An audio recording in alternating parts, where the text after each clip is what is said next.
Please అండి, దయచేసి ఒక లైక్ చేసి చివరి వరకు చూడండి. ఈ వీడియో చాలా బాగుంటుంది. ఏమేమో వీడియోలు చూస్తూ లైక్స్ కొడుతుంటారు, కానీ లైఫ్లో జరిగే వాటి గురించి చెబితే ఎవ్వరూ లైక్ చేయడం లేదు.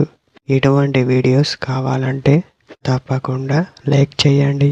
హాయ్ ఫ్రెండ్స్, ఎలా ఉన్నారు? నేనైతే చాలా బాగున్నా. మీరు ఎలా ఉన్నారో కామెంటు చేయండి. ఇలా చేస్తే తను మీ వెంటే ఉంటుంది, మీకోసమే ఎదురు చూస్తూ ఉంటుంది అని చెప్పవచ్చు. సాధారణంగా అమ్మాయి మీకోసం రావాలి అంటే ముఖ్యంగా కావాల్సింది మీరు తనను మర్చిపోకూడదు. ఎందుకంటే తనకు తెలుసు మీ ప్రవర్తన. అందువలన మీరు ఎప్పుడు కూడా ఆలోచనలతో కాదు, అనుభవంతో చెప్పినట్టు చెప్పాలి. అప్పుడే అమ్మాయి మిమ్మల్ని ప్రేమించడం మొదలు పెడుతుంది. ఎప్పుడు కూడా ఆవేశపడకూడదు. కారణాలు ఏంటో చూద్దాం. మీరు ఆవేశంలో ఏమైనా అంటే తను అస్సలు తట్టుకోలేదు అని చెప్పవచ్చు.